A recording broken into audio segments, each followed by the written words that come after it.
Wassalatu wassalam ala ashrafil anbiya'i wal mursalin wa ala alihi wa sahbihi ajma'in wa ala man sara ala nahjihi ila yaumiddin. Allahumma 'allimna ma yanfa'una wanfa'na bima 'allamtana wa zidna 'ilman ya rabbal alamin. Rabbi shrah li sadri wa yassir li amri wahlul 'uqdatam min lisani yafqahu qawli, amma ba'd. فإن أصدق الحديث كتاب الله وخير الهدي هدي محمد صلى الله عليه وسلم وشر الأمور محدثاتها فإن كل محدثة بدعة وكل بدعة ضلالة وكل ضلالة في النار. Jamaah rahimani Allah wa iyyakum. Alhamdulillah, Allah Subhanahu wa taala masih memberikan kesempatan kepada kita semua untuk terus melaksanakan berbagai macam ibadah dan ketaatan kepadanya, termasuk kita masih bisa bertahan sampai hari yang ke-23 ini. 23 benar ya Pak ya?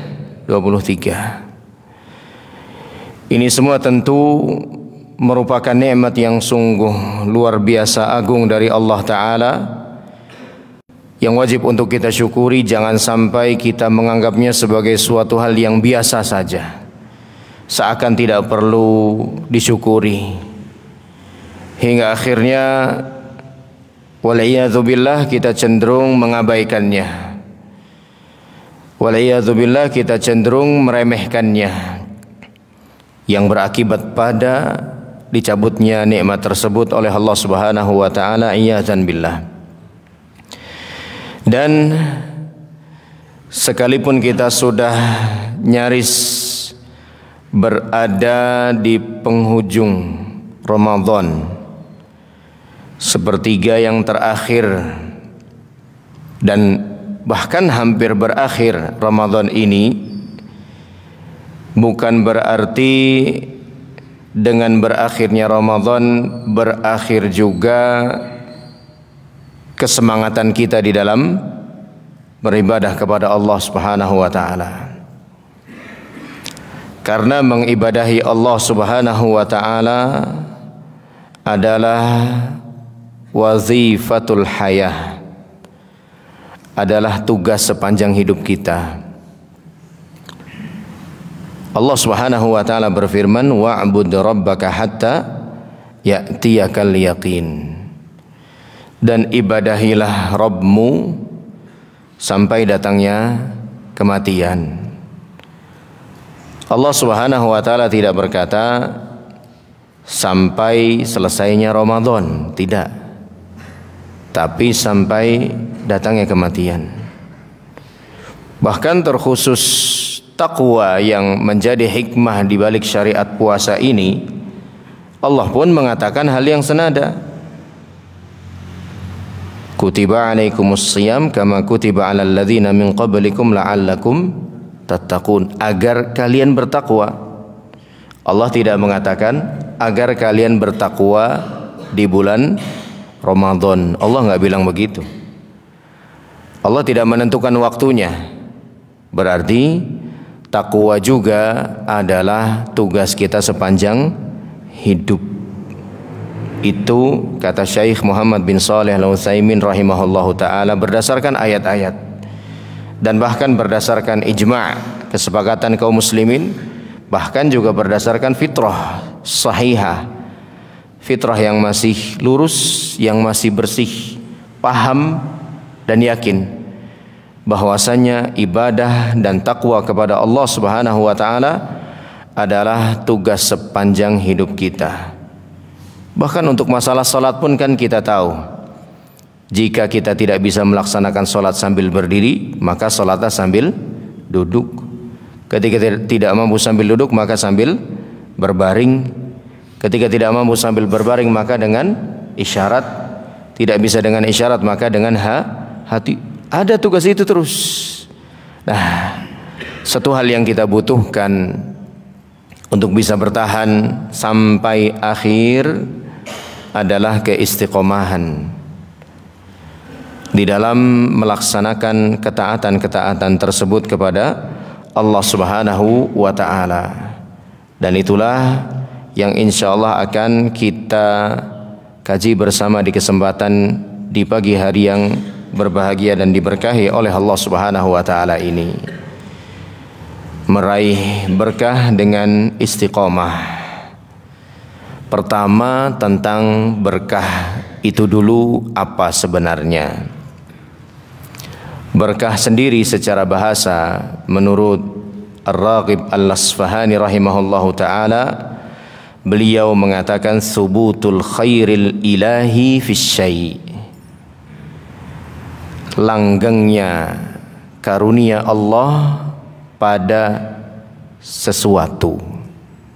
Sesuatu itu bisa benda, bisa juga orang, bisa juga hewan ternak, bisa juga harta. Pokoknya karunia Allah Subhanahu wa ta'ala itu langgeng pada sesuatu itu.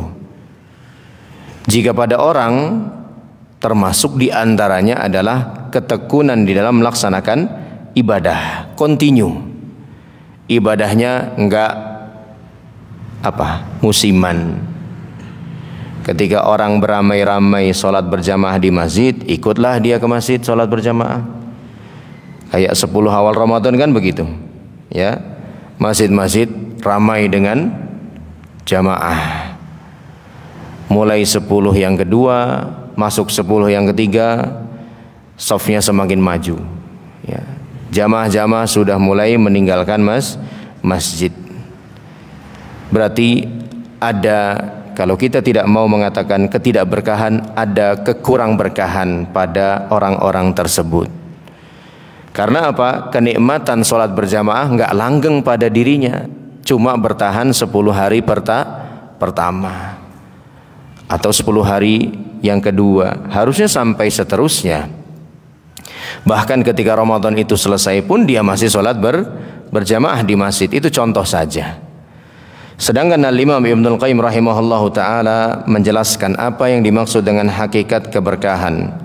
Al-barakatu haqiqatuha as-subutu wal-luzum wal-istiqrar, adalah kelanggengan, keutuhan, stabil. Faminhu barakal ba'ir ay idza istaqarra 'alal ardi. Dari kata baraka itulah dalam bahasa Arab dikatakan barakal ibil, unta sedang baroka.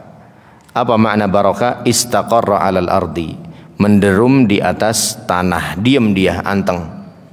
Jadi enggak goyang ke sana kemari, apalagi lenyap pergi entah kemana. Itu makna keberkahan.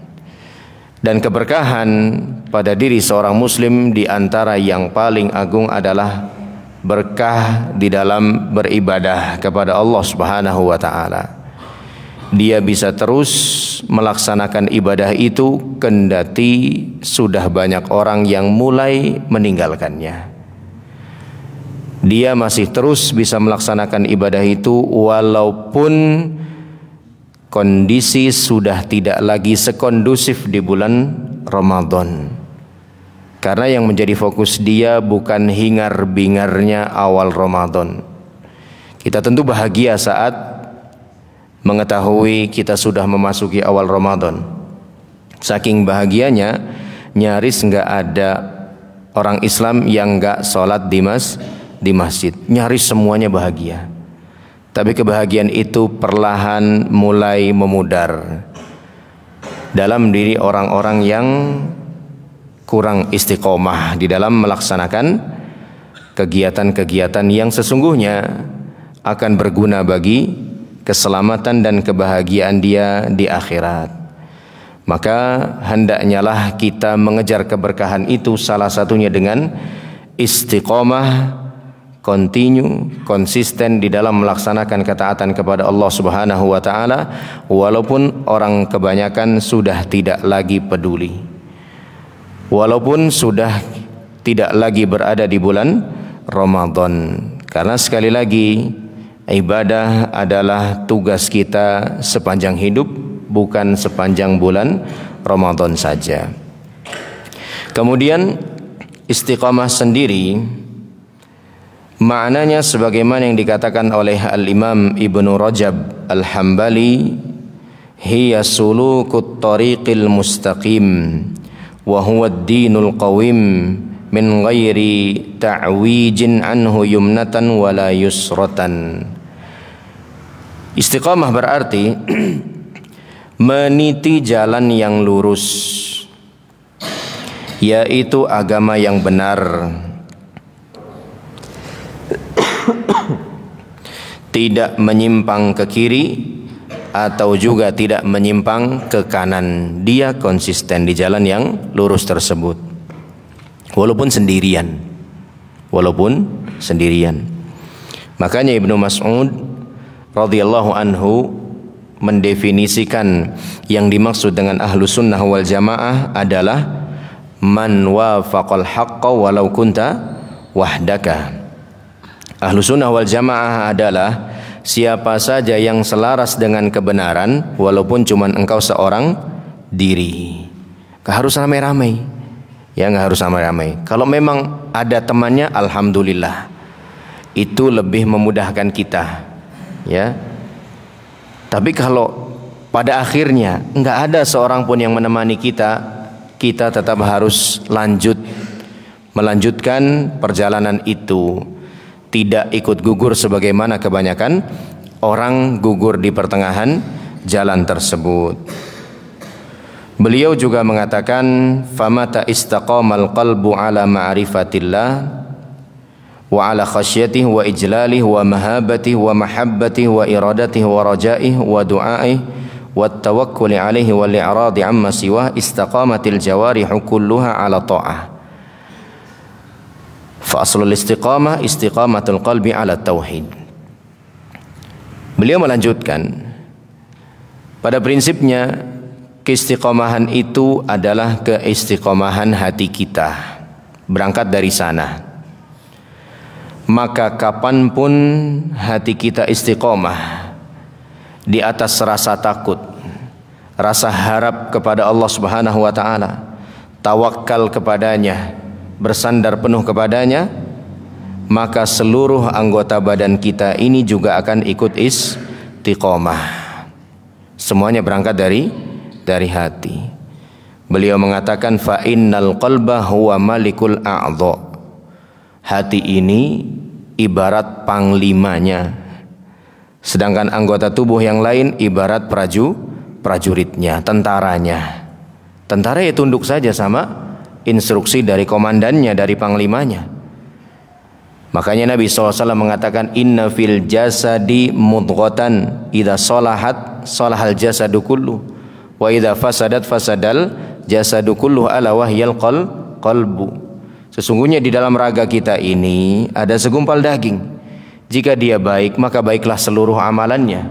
Jika dia rusak, maka rusaklah seluruh amalannya. Segumpal daging itu adalah hati. Semua berangkat dari sini, ya.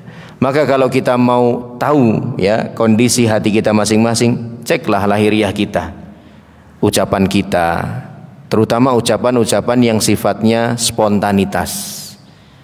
Ya, misalnya kesandung, misalnya, atau kehilangan sesuatu, atau terkena satu musibah. Coba dengerin, perhatikan apa yang keluar dari lisan kita.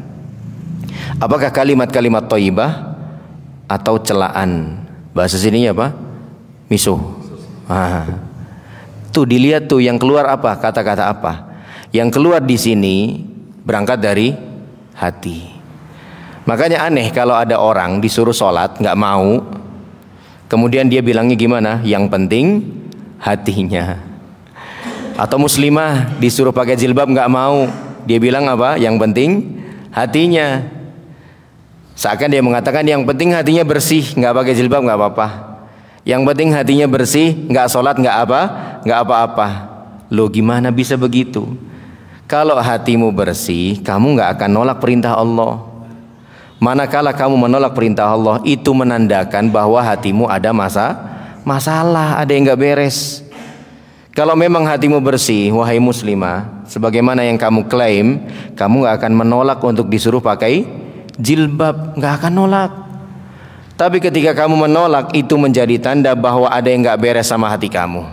Ya, bagaimana bisa kamu mengklaim bahwa hatimu bersih sementara kamu sendiri menolak perintah Allah?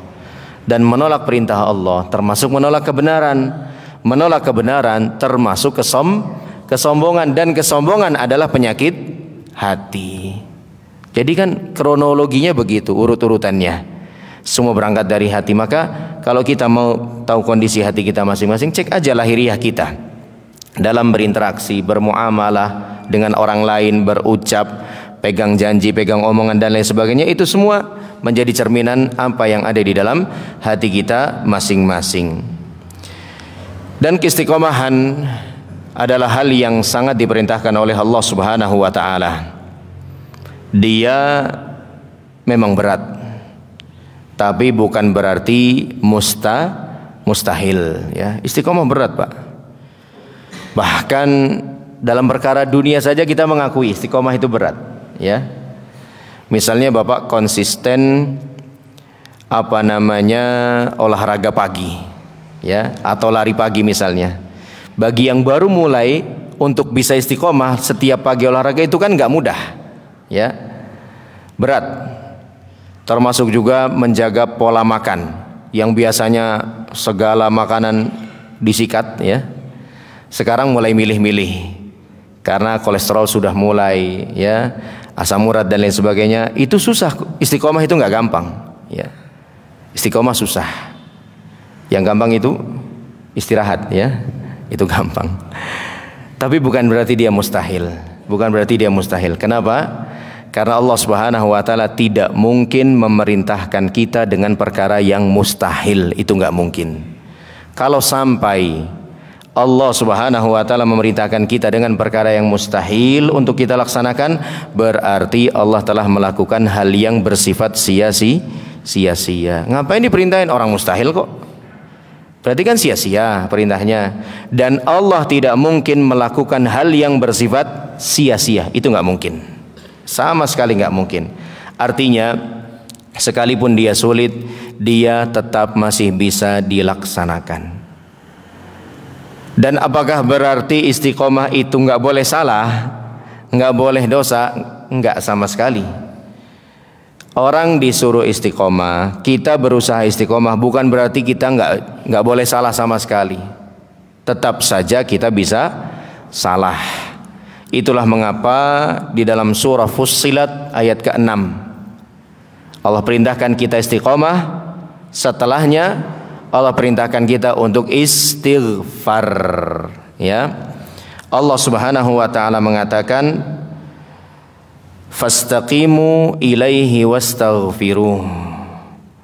Istiqomahlah kamu kepada Allah dan mohonlah ampun kepadanya. Habis disuruh istiqomah, disuruh istighfar. Apa kaitannya? Al-Imam Ibn Rajab Al-Hambali mengatakan, wa fi qawlihi fastaqimu ilaihi wastaghfiruh isyaratun ila annahu la budda min taqsirin fil istiqamatil ma'muri biha fayujbaru dhalika bil istighfaril muqtadi lit taubati war ruju'i ila istiqamah. Dalam ayat ini, Fussilat ayat ke-6, Allah menyuruh kita untuk istiqomah, kemudian Allah menyuruh kita untuk istighfar. Dalam perintah untuk beristighfar ini menjadi sebuah sinyal dari Allah, menjadi sebuah isyarat dari Allah bahwa kita saat berusaha istiqomah pasti saja ada kurangnya, pasti saja ada cacatnya, pasti saja ada kesalahannya. Makanya setelah kita disuruh istiqomah, kita disuruh untuk istighfar. Persis seperti selesai sholat, habis mengucapkan assalamualaikum, apa zikir yang pertama kita baca? Astaghfirullah, astaghfirullah, astaghfirullah. Kenapa? Karena kita sadar dalam pelaksanaan sholat ada saja kurangnya. Tiba-tiba pikiran melayang ke sana kemari, ya. Entah pikirannya, entah gerakannya juga yang tidak sempurna. Itu kan kekurangan-kekurangan. Apa fungsi istighfar? Fayujbaru dzalika bil istighfar. Maka kekurangan-kekurangan itu, kecacatan-kecacatan itu ditambal, ditutup dengan Istighfar itu tadi yang akan membuat kita segera taubat kepada Allah Subhanahu wa taala dan kembali lagi ke jalur istiqomah, ya. Jadi jangan dipahami kalau kita disuruh istiqomah berarti enggak boleh salah sama sekali, enggak. Namanya saja manusia, tetaplah bisa melakukan kesalahan. Kullu bani Adam khatta'un. Setiap manusia pasti banyak melakukan kesalahan. Wa khairul khatta'ina at-tawwabun, dan sebaik-baik orang yang banyak melakukan kesalahan adalah mereka yang mau bertobat kepada Allah Subhanahu wa taala. Kemudian dalil yang kedua yang menjelaskan bahwa istiqamah adalah hal yang diperintahkan oleh Allah Subhanahu wa taala adalah surah Hud ayat 112. Tadi surah Fussilat ayat 6, sekarang surah Hud ayat 112. Allah berfirman, fastaqim kama umirt. Istiqomahlah kamu sebagaimana diperintahkan kepadamu. Berarti pertama, kita disuruh istiqomah. Kedua, istiqomahnya di atas hal yang Allah perintahkan. Kalau hal yang tidak Allah perintahkan, tidak disuruh istiqomah kita, ya. Misalnya dalam hal apa? Dalam hal-hal yang tidak ada dasarnya dalam Islam tapi diklaim sebagai bagian daripada Islam, yang lebih populer dengan sebutan perbuatan bid'ah, ya. Kalau ada seseorang yang konsisten melakukan perbuatan bid'ah, apakah dia disebut sebagai orang yang istiqomah? Jawabannya tidak. Karena apa? Konsistensi dia tidak di atas hal yang Allah perintahkan. Karena Allah mengatakan fastaqim kama umirta. Istiqomahlah kamu sebagaimana kamu diperintah. Alias istiqomahnya kamu itu harus berada di atas relnya Allah Subhanahu wa taala. Harus berada di atas panduannya Allah Subhanahu wa taala, tidak boleh tidak, ya. Perkara-perkara dunia bagaimana? Perkara dunia kalau kembalinya kepada perintah Allah, ya iya. Misalnya apa? Istiqomah dalam berolahraga, istiqomah di dalam menjaga pola makan, itu juga termasuk istiqomah di atas perintah Allah. Karena Allah nyuruh kita jaga kesehatan. Allah nyuruh kita untuk jangan bikin badan kita jadi gampang sakit, apalagi gampang meninggal dunia, ya. Wala tulqu bi aidikum ilat tahlukah, kata Allah. Dan jangan posisikan diri kalian pada posisi yang dapat membinasakan kalian. Allah juga berfirman, wala taqtulu anfusakum, jangan kalian membunuh diri kalian, ya. Maka istiqomah, catatannya yang harus dipahami harus di atas hal yang Allah perintahkan. Kalau istiqomah itu, konsistensi itu di atas hal yang tidak Allah perintahkan, apalagi yang Allah haramkan, itu tidak disebut sebagai istiqomah. Si fulan masya Allah istiqomah. Kenapa? Sampai sekarang masih ternak duit. Apa ternak duit? Ya makan riba, ya. Ngutangin 100.000, nanti minta kembalinya lebih dari 100.000. Itu kan ternak duit, ya. Kalau kata orang Jakarta, ya. Kata orang Betawi ternak duit istilahnya kayak gitu. Istiqomah dia udah 20 tahun. Ini enggak istiqomah kayak begini. Karena dia konsisten di atas hal yang Allah haramkan, ya, di atas yang Allah haramkan. Allah Subhanahu wa taala juga berfirman dalam surah Yunus ayat 89. Firman Allah kepada Musa dan Harun alaihi wassalam, qad ujibat da'watukuma fastaqima wala tattabi'anil sabilal ladzina la ya'lamun. Permintaan kalian berdua sudah dipenuhi. Sekarang istiqomahlah kalian berdua, wahai Musa dan Harun, dan jangan ikuti jalan orang-orang yang tidak mengetahui. Dan dalil-dalil yang lain dari firman-firman Allah, juga sabda-sabda Rasulullah SAW yang menjelaskan bahwa istiqomah adalah perkara yang wajib. Sebagaimana Allah Subhanahu wa taala memberikan perintah-perintah yang lain mesti atau umumnya dibarengi disertai dengan penjelasan manfaatnya, faedahnya, maka demikianlah perintah untuk istiqomah. Saat Allah Subhanahu wa taala merintahkan kita untuk istiqomah, Allah pun menjelaskan banyak faedahnya, baik di dalam Al-Qur'an maupun di dalam sunnah Nabi sallallahu alaihi wasallam.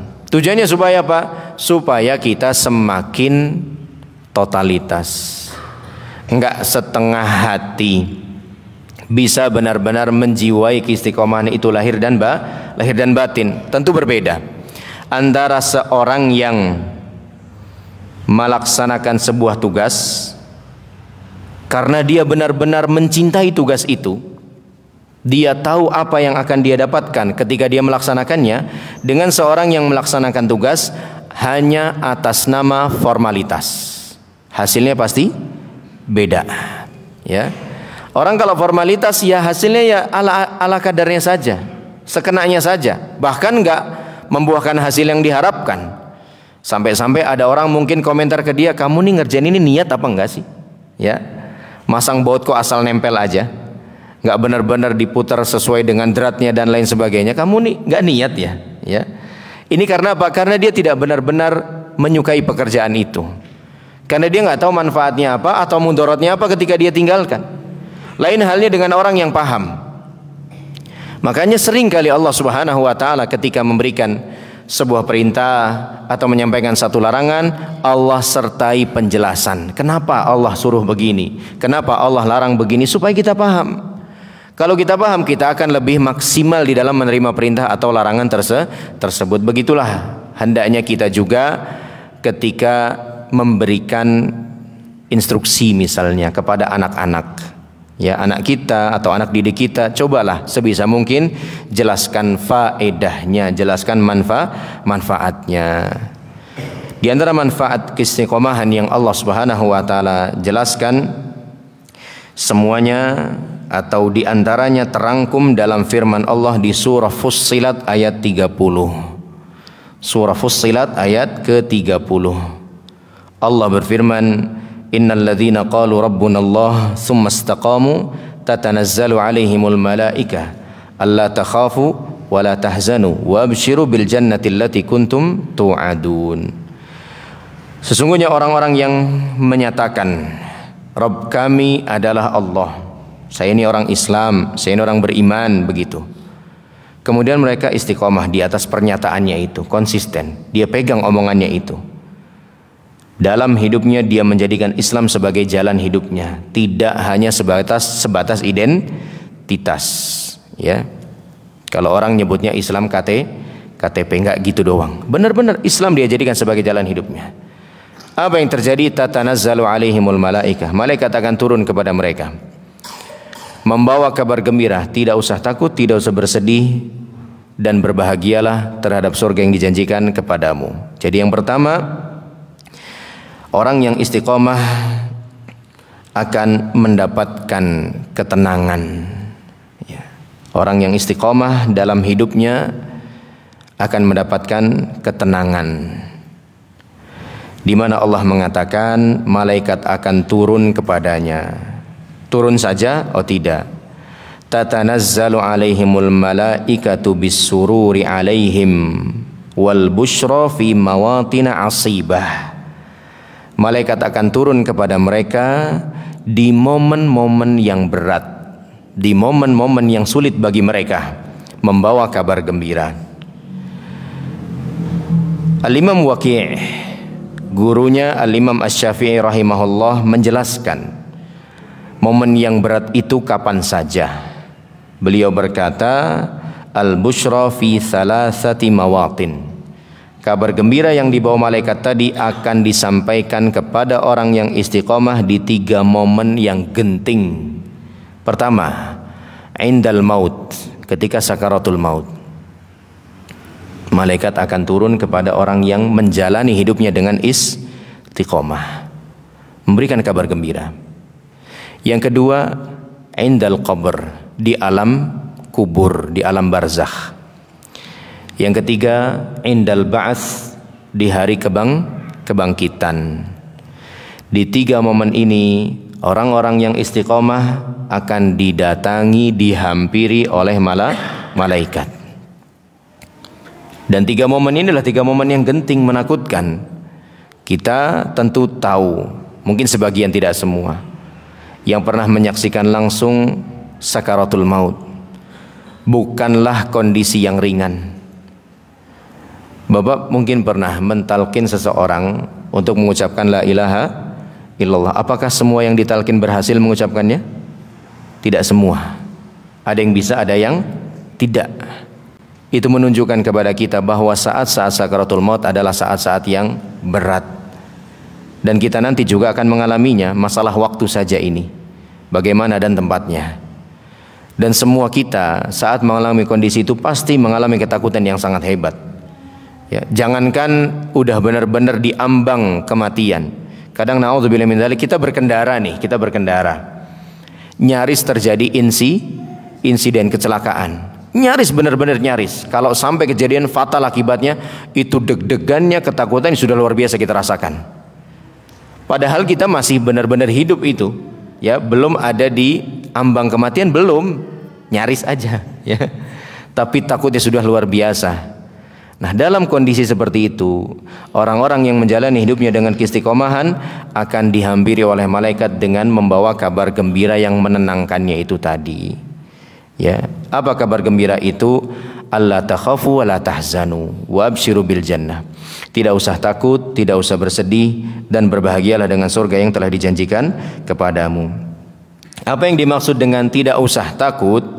Ai la takhafu radda sawabikum fa innahu maqbulun. Al-Imam Atha rahimahullah mengatakan, janganlah takut, maksudnya tidak usah takut akan tertolaknya amal soleh kalian. Amal soleh kalian sudah diterima oleh Allah. Ya, kan kita nggak tahu nih sekarang ini amal soleh kita diterima apa nggak tahu kan. Makanya nanti Idul Fitri apa yang kita ucapkan? Taqabbalallah minna wa minkum. Apa artinya? Semoga Allah menerima amal soleh kita semua. Berarti kan kita nggak tahu amal soleh kita diterima apa enggak. Itu kan menjadi ketakutan tersendiri bagi kita. Bagi orang yang beriman, imannya bagus, menjadi satu ketakutan tersendiri. Maka ketakutan itu akan sirna di momen yang menakutkan tadi, ketika kematian, di alam kubur, di hari kebangkitan, ketika didatangi oleh malaikat. Nggak usah takut, amalmu diterima oleh Allah Subhanahu wa taala. Ini maksud daripada firman Allah, alla takhafu. Sedangkan maksud daripada alla wala tahzanu, tidak usah bersedih. Maksudnya kata beliau, wala tahzanu ala dzunubikum fa inni aghfiruha lakum. Tidak usah bersedih atas dosa-dosa yang kalian pernah lakukan. Karena sesungguhnya aku, yaitu Allah Subhanahu wa taala, sudah mengampuni dosa-dosa itu untuk kalian, ya. Kan yang kita khawatirkan nanti kalau ketemu Allah kan dua hal itu. Amal kita ditolak, dosa kita banyak, itu yang kita khawatirkan, ya. Namun kalau kita menjalani hidup ini dengan keistiqomahan dalam mentaati Allah Subhanahu wa taala, ketakutan itu, rasa sedih itu akan disirnakan oleh Allah Subhanahu wa taala lewat hadirnya malaikat yang menenangkan kita. Nggak usah takut, nggak usah sedih. Udah, amalmu diterima sama Allah, dosa-dosamu diampuni oleh Allah Subhanahu wa taala. Di masa sakaratul maut, di alam kubur juga, yang tentu lebih menakutkan dibandingkan saat sakaratul maut. Di sana kita sendiri, tidak ada siapa-siapa. Yang menemani kita cuman amal. Yatsba'ul janazata thalathatun. Jenazah itu akan dihantarkan oleh 3 perkara. Yatsba'uhu ahluhu wa maluhu wa amaluhu. Dia akan dihantarkan oleh keluarganya, hartanya, dan amalnya. Yarji'usnani wa yabqa wahid. Yang 2 pulang. Yang netep di situ nemenin ni jenazah cuman 1. Yarji'u anhu maluhu wa ahluhu.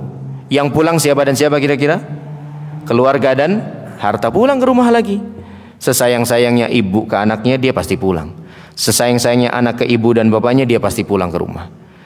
Anaknya, keluarganya dan hartanya pulang. Yang tetap di situ tinggal amalnya, ya.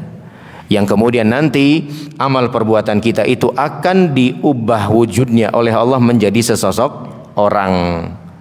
Kalau amal kita baiknya banyak, akan diubah dalam sesosok yang rupawan.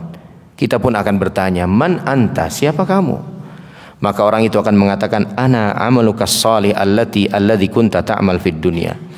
Aku adalah amal solihmu yang dulu kamu lakukan semasa masih hidup di dunia. Begitu juga berlaku kepada orang-orang yang banyak dosanya kepada Allah Subhanahu wa taala.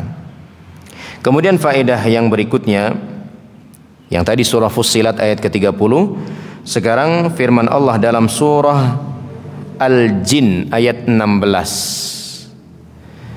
Faedah yang kedua, yang pertama tadi ada 1, 2, 3, 4 di dalamnya. Sekarang yang kedua, surah Al-Jin ayat 16. Allah akan melapangkan rezeki bagi seorang yang istiqomah. Ya. Allah berfirman, wa allaw istaqamu 'ala at-tariqati la asqainahum ma'an ghadaqa. Seandainya mereka mau istiqomah, kami akan di atas jalan yang lurus ini, kami akan berikan kepada mereka air yang melimpah. Loh, katanya rezeki, ini kok air, ya. Dijelaskan oleh Umar bin Khattab radhiyallahu anhu, aina makanal ma kanal mal. Di mana ada air, di situ ada harta. Bahkan di mana ada air, di situ ada kehidupan. Kan kita tahu, badan kita ini infonya, ya, berapa persen terdiri dari air? 80%, ya, isinya air. Karena kita memang butuh air, ya.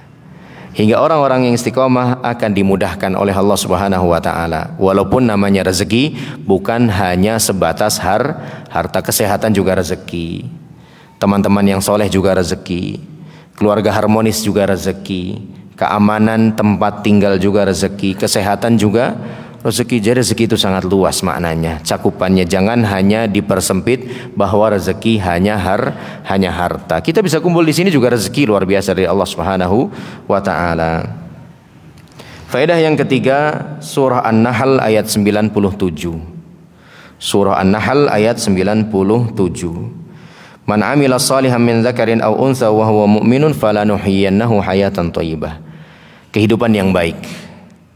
Barang siapa yang beramal soleh dan dia beriman kepada Allah Subhanahu wa taala, baik laki-laki maupun perempuan, maka kami akan berikan kepada dia hidup yang baik. Ya, kehidupan yang baik. Sebagian ulama menafsirkan makna kehidupan yang baik adalah sifat qanaah. Ya. Qanaah itu artinya apa, Pak? Bisa menerima dengan senang hati segala kenikmatan yang Allah berikan, walaupun menurut orang kurang. Walaupun menurut orang sedikit, tapi kita bisa menerimanya dengan lapang dada, senang hati, dan bersyukur, bahagia kepada Allah Subhanahu wa ta'ala. Faedah yang keempat, kali ini dari hadis Nabi sallallahu alaihi wasallam. Keistiqomahan akan menjadikan amal kita sebagai amal terbaik. Keistiqomahan akan menjadikan amal kita sebagai amal terbaik bagi kita di hadapan Allah. Ingat, bagi kita, terbaik bagi kita di hadapan Allah. Rasulullah SAW ditanya amal apakah yang paling baik, yang paling disukai oleh Allah Subhanahu wa taala. Beliau mengatakan adwamuha wa in qalla. Amalan yang paling konsisten, paling istiqomah kamu lakukan walaupun sedikit, ya, walaupun sederhana. Menebarkan salam, ya, tersenyum kepada sesama muslim, baik yang kita kenal atau tidak kenal, ya, atau mungkin setiap subuh menyempatkan untuk berinfak di masjid barang 1.000, 2.000 rupiah, tapi konsisten dilakukan setiap hari. Itu kata Nabi SAW bisa menjadi amalan terbaik bagi kita di hadapan Allah Subhanahu wa taala. Karena kuncinya itu konsistensi, keistiqomahan. Kemudian yang kelima, faedah daripada istiqomah, Allah akan mencatat pahala ibadah yang kita lakukan dengan istiqomah. Allah tetap akan mencatat pahala ibadah yang kita lakukan dengan istiqomah saat kita tidak mampu melakukannya. Allah akan tetap mencatat pahala ibadah yang kita lakukan dengan istiqomah di saat kita tidak mampu melakukannya. Rasulullah sallallahu alaihi wasallam bersabda, "Idza maridul abdu aw safar kutiba lahu ma kana muqiman sahiha." Jika seorang hamba sakit atau bersafar, maka seluruh ibadah yang biasa dia lakukan di saat sehat, di saat tidak bersafar, pahalanya tetap Allah catat. Misalnya mudik nih, nanti mudik, ya, safar panjang dari sini perjalanan 12 jam misalnya. Kadang bisa jamaah, kadang nggak bisa jamaah. Maka ketika nggak bisa sholat berjamaah, pahala sholat jamaahnya tetap dicatat, padahal dia nggak jamaah karena sedang safar. Sebabnya apa? Hari-hari biasa saat tidak safar dia terbiasa sholat berjamaah di masjid. Saat bersafar dia nggak bisa tadarus Quran, maka pahala tadarus Qurannya tetap dicatat oleh Allah. Kenapa? Karena di hari biasanya dia selalu tadarus Quran. Ibaratnya apa? Investasi, ya, di saat sehat, di saat lapang. Kan orang senangnya investasi. Bayangkan Bapak sebagai seorang pegawai, ya, izin ke perusahaan, ke bos Bapak, nggak bisa kerja karena sakit. Seminggu, 2 minggu, sebulan, 2 bulan, nggak kerja karena sakit. Ternyata gaji Bapak tetap dibayar full, dibayar penuh. Seorang pegawai kira-kira bakal bahagia nggak begitu? Pasti bahagia. Wih, Masya Allah, perusahaan saya udah nggak kerja sebulan ini karena sakit, masih digaji penuh, ya. Makanya itu kan banyak orang cari kerja yang dapat pensiunan, ya. Supaya apa? Supaya itu tadi nanti kalau udah nggak bisa kerja masih ada pemasukan, kan pengennya begitu, ya. Udah usia pensiunan, ya, nggak punya usaha, pengennya masih tetap punya pemasukan, ya, lewat itu, ya, pekerjaan yang ada pensiunannya. Setiap bulan dia ngambil, setiap bulan dia ngambil, ya, tinggal terima jadi, padahal udah nggak kerja. Nah, harusnya untuk masalah pahala kita harus lebih mau lagi berinvestasi seperti itu. Caranya gampang kok, nggak harus mendaftarkan diri ke sana kemari. Caranya cuman konsisten aja, istiqomah aja, ya, di dalam melaksanakan ibadah-ibadah yang bisa kita lakukan. Nggak harus besar-besar, sederhana pun juga bisa. Bahkan tadi Nabi mengatakan kan begitu, amalan yang paling istiqomah kamu lakukan walaupun sedikit, walaupun mungkin remeh di pandangan kebanyakan orang. Hal berikutnya yang perlu kita ketahui, kalau tadi kita sudah belajar tentang fadilahnya, tentang manfaatnya, poin selanjutnya adalah sebab-sebab keistiqomahan. Dimulai dari sebab yang terbesar lebih dulu, yaitu at-tadarru' wal luju' ilallahi bid-du'a. Benar-benar bersimpuh memohon keistiqomahan kepada Allah, berdoa meminta keistiqomahan kepada Allah Subhanahu wa taala. Jadi kita lakukan usaha yang paling menentukan dulu, yaitu pertolongan dari Allah Subhanahu wa taala. Dan pertolongan Allah itu harus diminta, nggak bisa kita tunggu, ya, nggak bisa kita tunggu begitu saja. Termasuk pertolongan untuk bisa istiqomah harus diminta. Dan Allah Subhanahu wa taala sudah mengajarkan kita doa memohon keistiqomahan, dan sering doa ini dibaca oleh khatib Jumat. Rabbana la tuzigh qulubana ba'da idh hadaitana. Ya Allah, jangan Engkau palingkan hati kami setelah Engkau memberikan dia petunjuk. Sekarang nih ya Allah, aku sudah kenal sunnah, aku sudah kenal paham mana yang halal, mana yang haram. Buat aku istiqomah di sini Allah. Jangan bikin aku kebawa arus kebanyakan orang yang sudah tidak peduli lagi halal dan haram di dalam mencari harta mereka. Ya, oh teman-temanku sebagian sudah mulai gugur ya Allah, udah mulai nggak kelihatan lagi nih di kajian-kajian sunnah. Sepertinya sudah mulai menjauh, ya. Di samping kita sambil mengajak mereka lagi, kita juga menjaga diri kita. Cara yang pertama yang harus kita lakukan adalah berdoa, memohon kepada Allah Subhanahu wa taala, dan permohonan seperti ini pun adalah permohonan yang paling sering dipanjatkan oleh Rasulullah sallallahu alaihi wasallam. Ya muqallibal qulub, tsabbit qalbi ala dinik. Wahai zat yang membolak-balikkan hati, teguhkan, istiqomahkan hatiku di atas agamamu. Ini doa yang paling sering dipanjatkan oleh Nabi SAW. Padahal Nabi SAW pasti istiqomah. Pasti enggak? Pasti enggak, mungkin enggak. Nabi itu pasti istiqomah, ya. Kalau kita pasti enggak istiqomah, apa enggak pasti istiqomah nih? Enggak pasti istiqomah, ya. Bisa istiqomah, bisa juga enggak gitu ya. Kadang iya, kadang enggak ya. Jadi yang lebih pantas untuk banyak minta sebenarnya siapa kalau gitu? Nabi atau kita? Kita harusnya. Dan doa ini insya Allah kita semua sudah hafal ya. Ya muqallibal qulub, tsabbit qalbi ala dinik. Wahai zat yang membolak-balikan hati, teguhkan hatiku di atas agamamu. Ini kan gampang ya. Jangan pernah lewat satu hari kita tidak panjatkan doa ini kepada Allah Subhanahu wa taala. Biasanya yang setiap hari dibaca apa? Rabbana atina fid dunya hasanah wa fil akhirati hasanah wa qina adzabannar. Orang-orang Indonesia namai doa ini dengan doa apa? Sapu jagat ya. Pokoknya semuanya disapu bersih ya. Kebaikan dunia, kebaikan akhirat, nggak ada yang ketinggalan ya. Nah, yang jangan ditinggal juga adalah doa minta istiqomah sebagaimana sudah diajarkan oleh Rasulullah sallallahu alaihi wasallam. Dan itu yang kita butuhkan di dunia ini, bahkan nanti ketika sudah memasuki alam kubur. Nabi itu kalau selesai menguburkan seorang sahabat, selesai ini dimakamkan ya, Nabi berpesan kepada sahabat-sahabat yang menghantarkan jenazah itu. Apa pesan beliau? Is'alu li akhikumut tasbit fa innahul ana yus'al. Mohonkan kepada Allah keteguhan hati untuk saudaramu ini. Sebentar lagi dia akan ditanya oleh Allah Subhanahu wa taala lewat kedua malaikatnya ya. Maka jangan sampai kita nggak minta istiqomah ini kepada Allah. Kalau kita tidak dapat pertolongan Allah, kita ini bukan siapa-siapa, kita ini bukan apa-apa.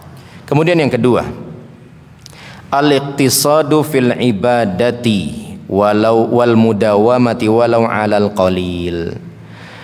Melaksanakan ibadah yang standar dulu saja walaupun sedikit ya, laksanakan yang standar-standar dulu saja.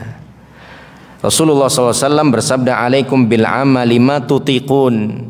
Laksanakanlah oleh kalian dengan konsisten amalan-amalan yang mampu kalian kerjakan. Maksudnya ibadah yang standar itu bagaimana? Minimal yang wajib-wajibnya dulu. Minimal yang wajib-wajibnya dulu, terutama bagi yang baru hijrah nih. Dulunya jarang sholat alias meninggalkan sholat. Begitu paham, tobat dia. Mulai sekarang insya Allah saya nggak akan tinggalkan sholat. Semua sholat disikat sama dia, sapu bersih. Sholat yang wajib termasuk sholat yang sunnah, termasuk sholat lail, sholat malam. Habis itu apa yang terjadi? Ngos-ngosan dia. Wah, capek juga ya jadi orang baik ya. Aduh, kapok dia akhirnya, mulailah bolong-bolong lagi ya. Kurban Idul Adha, belum pernah kurban. Begitu ada kemauan, semangat-semangatnya dia langsung ambil hewan yang paling mahal ya. Begitu ambil hewan yang paling mahal, selesai kurban, ada kepuasan, tagihan ini datang, tagihan defisit keuangannya. Wah, berat juga ternyata kurbannya. Nggak lagi-lagi dah katanya gitu ya. Kapok dia jadinya. Jadi jangan langsung yang besar-besar dalam jumlah banyak. Jadinya kaget dia ya. Minimal yang wajib-wajibnya terlebih dahulu. Dan kalau seseorang mencukupkan diri dengan yang wajib-wajibnya, benar-benar konsisten mencukupkan diri dengan yang wajibnya, itu pun juga sudah cukup ya. Ada seorang Arab Badui yang datang kepada Nabi SAW dan bertanya, adakah sholat lain yang Allah wajibkan kepadaku selain sholat yang 5 waktu? Nabi bilang nggak ada. Ya kalau kamu mau, kamu bisa sholat tatawu, sholat sunnah. Oh ya, dia tanya lagi, adakah puasa yang Allah wajibkan kepadaku selain puasa Ramadan? Kata Nabi nggak ada, kecuali kamu mau nambah sendiri puasa sunnah. Si Arab Badui itu bilang apa? Demi Allah la azidu anhu wal anqus. Saya nggak akan tambah, nggak akan kurang. Saya cukupkan dengan yang wajib-wajib aja. Kata si Badui itu. Nabi mengatakan, aflaha in sodak. Orang ini akan benar-benar beruntung kalau dia jujur dengan pernyataannya tadi, alias konsisten. Nah makanya yang standar-standar dulu, maksudnya yang wajib-wajibnya dulu. Dan Allah mengatakan dalam hadis qudsi, kalau seorang hamba mau taqarrub kepada Allah, mulailah lebih dulu dengan melaksanakan yang wajib ya. Jangan melaksanakan yang non wajib alias yang sunnah, yang wajibnya malah nggak dilaksanakan. Ini keliru. Tidak paham skala prioritas ya. Dahulukan yang wajib, kemudian yang sunnah-sunnahnya. Sebab berikutnya, al-khawfu min su'il khatimah. Selalu merasa khawatir dari su'ul khatimah. Dan kita kan nggak tahu kapan kita akan dipanggil oleh Allah. Yang kita mau dipanggil oleh Allah dalam keadaan husnul khatimah. Bagaimana caranya? Ya mengkondisikan diri selalu dalam mode standby, taat kepada Allah Subhanahu wa taala alias istiqomah ya. Jadi berusaha untuk terus berada dalam kondisi taat kepada Allah Subhanahu wa taala hingga kita berharap kita dipanggil Allah dalam kondisi taat itu kepadanya. Yang berikutnya yang menjadi sebab keistiqomahan juga adalah ikhlas dalam beramal. Misalnya sholat tarawih paling gampang lah yang masih kita lakukan sampai sekarang nih. Kalau orang sholat tarawih di masjid itu benar-benar imanan wahtisaban, karena panggilan keimanan, kesadaran keimanan dan berharap pahala kepada Allah, dia nggak akan terpengaruh dengan mulai makin sedikitnya orang sholat tarawih di masjid. Sekarang yang di sholat jamaah di masjid masih sebanyak di awal-awal Ramadan atau mulai berkurang, Pak? Mulai berkurang kan begitu ya. Awal Ramadan kan masjid penuh sekali, kadang sampai teras-teras terisi penuh. Tapi ya mulai 10 pertama, 10 kedua ya mulai berguguran ya sebagai syahid. Mudah-mudahan ya. Nah, yang bertahan sampai akhir itu tuh, di antara kuncinya apa? Keikhlasan niat itu. Karena dia paham, saya disuruh sama Allah salat tarawih. Saya butuh pahala salat tarawih. Apa pahala salat tarawih? Kata Nabi SAW, yang salat jamaah sama imam dapat pahala salat semalam suntuk. Man shalla ma'al imami hatta yansharif kutibalahu qiyamul lailah. Barang siapa yang salat tarawih bersama imam sampai selesai, dicatat baginya salat semalam suntuk. Dia pengen ngejar itu, maka nggak peduli dia saat orang sudah mulai meninggalkan masjid. Karena yang menjadi fokus saya adalah ngejar keutamaan dari Allah Subhanahu wa taala. Dia nggak akan peduli ketika orang mengomentari dengan komentar yang negatif. Wah, terlalu ekstrim kamu, terlalu berlebihan kamu, radikal kamu. Nggak peduli kita. Karena kita tidak mengejar ya apresiasi mereka, tidak mengejar juga pengakuan dari mereka. Sebab yang berikutnya, al-iktsaru min qiraatil Qur'an, banyak-banyak baca Quran. Ya, banyak-banyak baca Quran tentu dengan pemahaman, tadabbur ya. Allah berfirman dalam surah At-Takwir ayat 28. Allah mengatakan in huwa illa dzikrul lil alamin liman syaa'a minkum ayyastaqim. Al-Quran itu adalah peringatan ya bagi semesta alam, tapi bagi siapa yang mau istiqomah. Kalau orang pengen istiqomah pasti dia baca Quran, pasti dia berusaha memahami isi Al-Quran. Minimal datengin majelis ilmu, minimal datengin kajian kalau dia nggak bisa membacanya sendiri. Yang terakhir barangkali sebagai penutup ya, sebab keistiqomahan adalah berteman dengan teman yang soleh.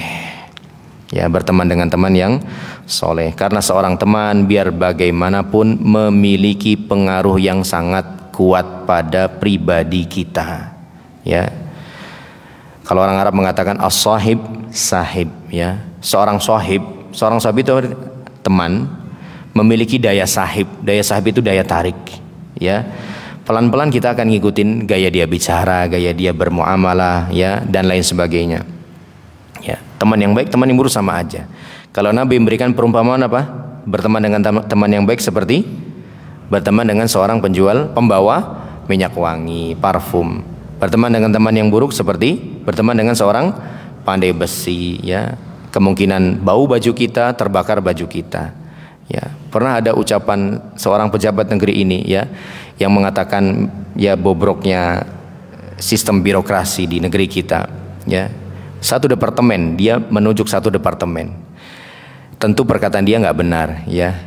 Yang dia maksud majas hiperbolanya saja. Dia bilang departemen kita ini memang udah rusak ya. Bahkan kalau malaikat turun ke sini bisa jadi iblis dia. Ya, saking hiperbolanya ini orang. Hiperbola itu majas apa ya? Yang berlebih-lebihan, Ya kita nggak mungkin meyakini malaikat bisa jadi iblis, nggak mungkin. Cuman dia ingin hiperbola saja, saking rusaknya orang-orang di departemen itu. Ya, orang yang masuk situ nggak akan bisa menahan diri, pasti ke bawah arus. Ya, pasti ke bawah arus. Nah, disitulah pentingnya kita pandai-pandai milih teman, jangan sampai malah salah pilih teman kemudian menyesal di akhirat nanti. Allah mengatakan al-akhillau yauma idzin ba'dhum li ba'din aduun illal muttaqin. Semua persahabatan yang pernah terjalin di dunia akan berubah menjadi permusuhan nanti di akhirat, kecuali orang-orang yang menjalin persahabatannya dengan landasan takwa kepada Allah Subhanahu wa taala. Orang yang zalim juga menyesal. Dia mengatakan, ya laitani lam attakhidh fulanan khalila. Duhai kiranya aku tidak menjadikan si fulan sebagai teman dekatku, sebagai orang kepercayaanku. Kenapa? Laqad adallani 'ani dzikri ba'da idza'ani. Dia telah membuatku tersesat padahal peringatan dari Allah Subhanahu wa taala telah sampai kepadaku. Wallahu a'lam bissawab. Ada tanya jawab enggak ini biasanya, Pak? Oh, ada langsung. Ya, Masya Allah. Silakan, Pak.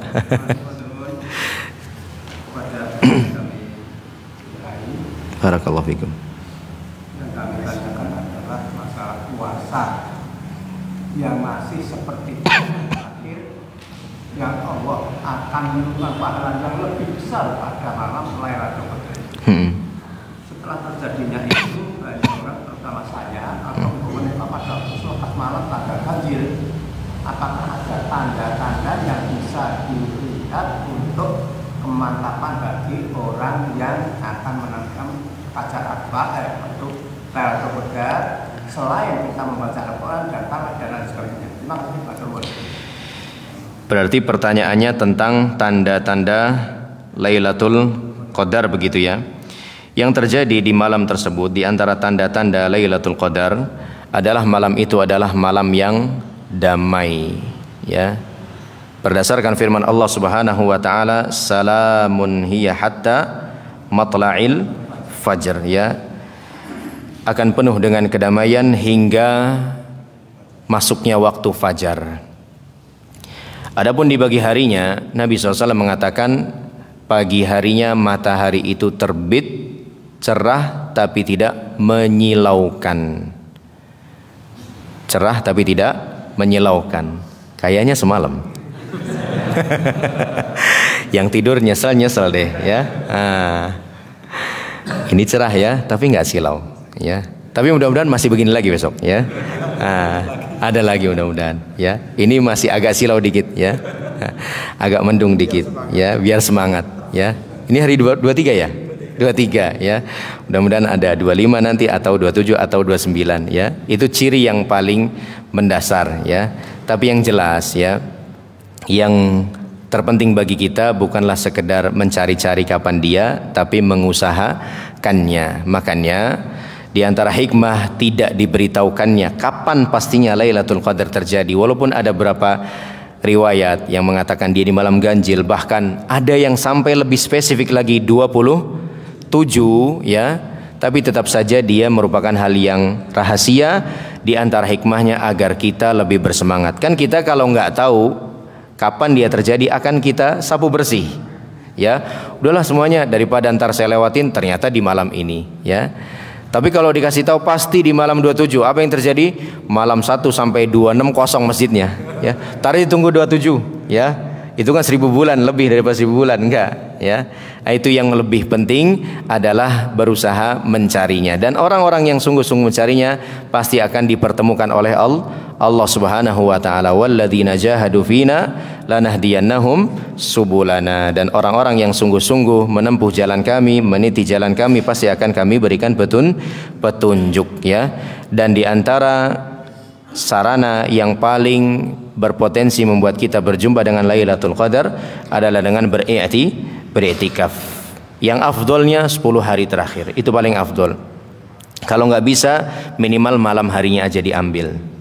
Kalau nggak bisa minimal malam-malam ganjil. Kalau nggak bisa ngambil satu malam utuh, minimal beberapa jam di antaranya ya. Karena i'tikaf ya menurut para ulama tidak ada batasan minimal waktu ya. Tidak harus sehari minimalnya, harus seminggu minimalnya, enggak. Bahkan dalam hitungan jam sesaat pun boleh. Makanya setiap kita masuk masjid di malam hari, niatkan langsung untuk i'tikaf. Dimulai dengan melaksanakan sholat isya, lanjut sholat tarawih, habis tarawih tadarus sampai capek kira-kira istirahat, tidur nggak apa-apa ya. Mau lanjut lagi di masjid atau lanjut di rumah nggak apa-apa. Yang jelas kita sudah menyempatkan i'tikaf walaupun cuman Kalau dari Isya berarti kira-kira berapa jam sampai selesai tadarusan itu? 2-3 jam lah, lumayan, nggak apa-apa, daripada tidak sama sekali. Dan itu tetap akan dicatat kalau bertepatan dengan Lailatul Qadar, dicatat oleh Allah Subhanahu wa taala sebagai ibadah yang kita lakukan lebih daripada 1000 bulan lamanya. 1000 bulan kalau dikonversi ke dalam tahun jadinya 83 tahun. Nggak ada yang sanggup kita tadarusan 83 tahun nonstop, nggak ada. Ya, umur aja belum tentu sampai kan ya. Taruhlah umur kita 100 tahun. Sepertiganya udah habis buat tidur. Sepertiga itu berapa tahun berarti? 33, sisa 77. Ini tidur malam hari, belum tidur pas kajian ya. Nambah lagi, hilang setahun lagi ya. Nah, tambah banyak hilang ya. Nah, jadi pahala sebanyak itu bisa kita dapatkan hanya dengan berjuang ya di 10 yang terakhir ini saja. Makanya pesan ana buat anak pribadi dan kita semua, jangan sampai nggak terawih di 10 yang tersisa ini. Makanya udahlah, jangan belanja lagi di 10 yang terakhir ini. Udah jangan belanja. Ingetin istrinya. Kalau belanja kemarin harusnya di awal-awal ya, biar di 10 terakhir ini kita bisa fokus ibadah. Kurir paket juga nggak kecapean ya. Dan sekalian mereka juga enak ya. Sekarang kecapean mereka, kasihan ya. Jadi itu diantara yang paling jelas tandanya ya, malam itu dipenuhi dengan kedamaian, pagi harinya matahari terbit dengan begitu sejuknya, tidak menyilaukan pandangan mata. Wallahu a'lam bishawab. Yang lain barangkali? Silakan, Bu.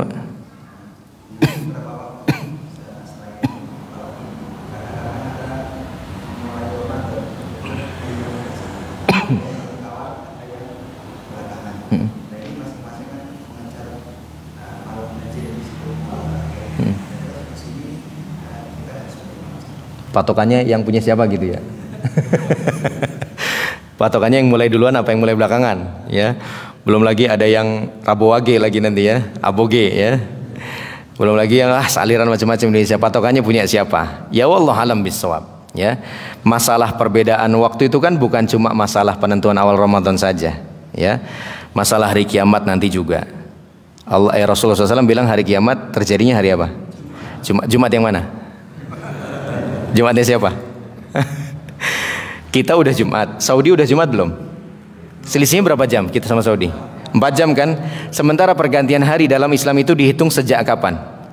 Maghrib. Indonesia udah maghrib, udah hari Jumat. Saudi masih hari Kamis, ya kan? Masih waktu asar, bahkan belum asar, bahkan jam 2 siang ya. Apakah berarti Indonesia kiamat duluan? Kemudian baru Saudi yang kan, enggak gitu ya. Masalah perbedaan seperti ini wallahu alam bisawab, kita kembalikan saja kepada Allah Subhanahu wa taala ya. Allah juga mengatakan bahwasanya ketika hambaku membaca Al-Fatihah, dia sedang membaca Alhamdulillah Rabbil Alamin, dia sedang memujaku. Ar-Rahmanir Rahim, dia sedang memujiku. Malik Yaumiddin, dia sedang mengagungkanku. Padahal ya, kita ketika membaca Al-Fatihah barengan apa enggak? Enggak bareng ya, apalagi lagi sholat sunnah tuh. Tadi kan pagi-pagi sholat sunnah semua masing-masing ya. Ada yang masih Alhamdulillah Rabbil Alamin, ada yang sudah Malik Yaumiddin, ada yang sudah Rahmanir Rahim, kan beda-beda.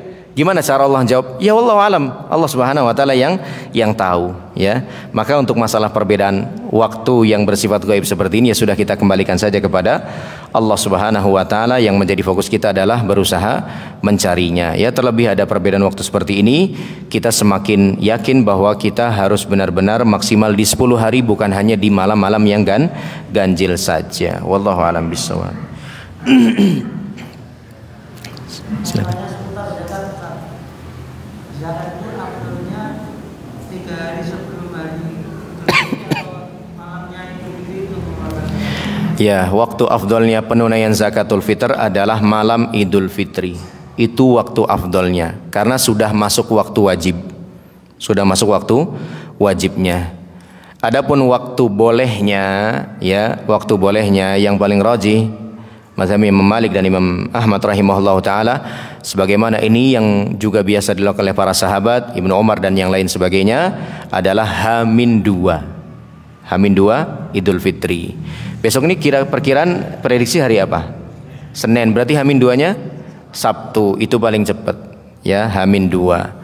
Kalau mau bagus lagi, seafdol-afdolnya ya ketika sudah masuk waktu wajib dengan terbenamnya matahari akhir Ramadan, masuk bulan Syawal, ya itu paling afdol, ya. Jadi kalau ditanya afdolnya ya itu tadi, ba'da maghrib mulai afdol. Kalau boleh H-2 sudah boleh, ya. Wallahu a'lam bishawab. Jazakumullah khairan. Tapi sampai di sini kajian kita. Oh, satu lagi, silahkan.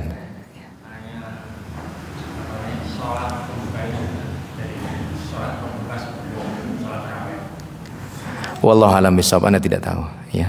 Coba nanti tanya ke ustadz yang lainnya, ya. Wallahu a'lam bishawab. Sampai di sini kajian kita. Hadanallahu wa iyyakum ajmain. Subhanakallahumma bihamdika asyhadu an la ilaha illa anta astaghfiruka wa atubu ilaik. Billahi taufiq wal hidayah. Wassalamualaikum warahmatullahi wabarakatuh.